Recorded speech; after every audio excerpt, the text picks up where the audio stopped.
Hi everybody, and welcome to this fly tying tutorial. For today's tutorial, I'm going to show you just a few tips when it comes to placing tails on dry flies, specifically for the dun and for the spinner pattern. I've had a previous video out already where I've actually showed you how to separate the tails, and I'll put a little annotation up for that right now if you want to click that, and I can show you a couple other tips in regards to tails. But for this video, I want to kind of go back to basics and really stress the notion of what's the correct length of placing a tail on a dry fly whenever you're trying to imitate a mayfly.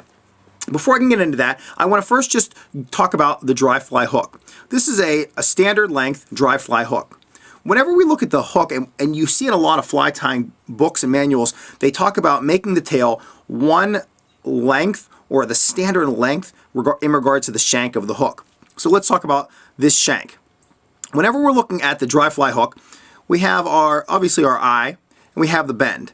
And the shank falls directly between that eye and the bend. So whenever you see that shank, that's what you want to use to measure the length of it. Now some quick tyers will just simply place the materials they want on top of it, use their fingers and adjust, and have that length come out perfectly. And I'll show you how that typically works, but I'll also give you a second tip in regards to aligning them correctly and making sure that they're the proper length. First, I'm going to grab some microfibets. I've tied with microfibets for years, and I like microfibets just because they're a great material. If you pull apart microfibets and you don't feel that they're straight, don't be afraid to just grab your stacker, stack them a few times. All right, I have those stacked. I'm just going to get some thread on here quickly. And a lot of the time, I only tie in my thread about 3/4 of the way back.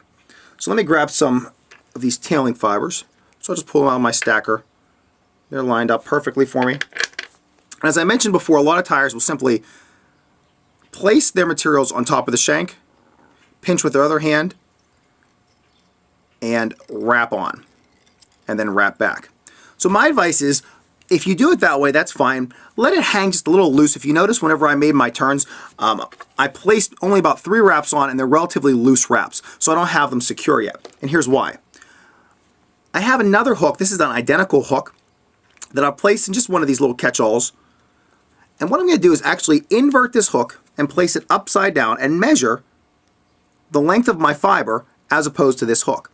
So if I line that up with the edge of where I want those fibers to end on my main hook with this one, if you look at it, you could say it's just a hair long. It's not really one length. It may be just a little bit longer than one length. And that's where I could just take my fingers and pull those fibers in just a little bit. Then I'll hold on to them with my left hand and finish tying them off to the bend. Then I always like to put maybe 1 wrap underneath just to have them splay. And now, after I trim all my excess butts, I am ready to complete my dry fly. So those are just a couple quick tips to placing tails on your dry flies. You can always measure them up with your fingers as you place it over the hook shank, or you could take basically a cheater, which is an identical hook, and just place it over and measure it and say, oh, I got it now. That's exactly where I want them to be. Now, the one thing I'll mention whenever it comes to my own mayflies, I prefer my tails go just a little bit longer than one standard length. So if you're looking at this, you'll see my dry fly tails will typically go to the edge of that hook eye. And that's where I like them to go. Now, whenever we're talking about spinners, which is that last stage of the mayfly, you want your spinner tails to go about 1.5 hook lengths. So 1.5 of that shank that I was just using on that previous tail. All right, let me finish this off, and I'll just give you a couple other little pointers. I'm just going to get this hook out of here for the time being. And I'll show you one other hook. This is where things change just a little bit. So this is called a hopper hook. And we have kind of a problem here because, as I had mentioned before, for that hook shank, the hook shank ends whenever you see the bend of the hook. But in this case, for this hopper hook, the entire shank is bended. So you kind of have to use your own judgment, but basically if you're not using barbless hooks, like in this case I believe I've already pinched down the barb, or it's a barbless, that barb will be about right here, and you kind of go straight up from there, and you would say, well, from that point up until the eye, that is the body. So if you were going to be placing a tail on this one, could possibly be used for a drake or some type of hex, then you would have more than likely a longer tail. So just keep these tips in mind whenever you are tying some dry fly tails onto your mayflies. I hope these tips helped out just a little bit.